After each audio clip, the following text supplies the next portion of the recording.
Mana shu narsa nima? Bu kim biladi? Bilganlar kommentariyaga yozib yuborsin. Endi qarang. Olmalar pishib to'kilib turibdi-da. Mana bu yerda o'sha ikkinchi hosil boshlandi. Bu nimadan dalolat? Havoni juda ham zo'rligidan, shahar shovqinidan uzoqda. Tinch, sokin joydan. Oilaviy dam olish uchun ideal joy topib qo'ydim. Joyimiz old so'tili joy, uglovoy joyga joylashgan. Har xil mevalar bor. Mana bu archalarimiz havoni tozalash bilan birga zabor vazifasini ham o'tab turibdi. 3 ta xonamiz bor.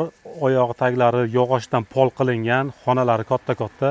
Tashqarida alohida oshxonamiz bor. Ichida hamma sharoitlari qilingan. Bu joyda gaz, svet, suvi ko'rvaslar naporligini, svetlar o'chmaydi.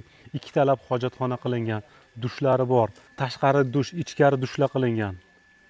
Chanda o'tirganingizda tog'lar ko'rinib turadi.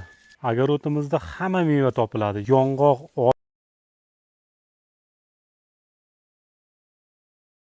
joyimiz uglovoy joyga joylashgan. Ko'chadan shunday archalar ko'rinib turibdi.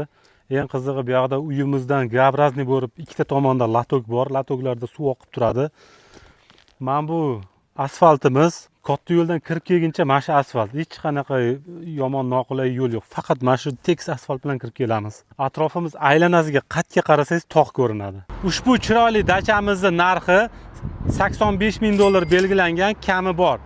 Men Chorbog' yo'lidagi Dumaloq karzinkani tagida turibman. Chap qo'limiz Chorbog'da, o'ng tarafimiz Qora Mozorga kiriladi. Ichkariga rovna 10 kilometr kirib boramiz. Kanalga obuna bo'lishni esdan chiqazmanglar. Pastda raqam qoldirganmiz. Primoy egalarining nomeri, o'zlariga telefon qilib bemalol baraka qilsanglar bo'ladi.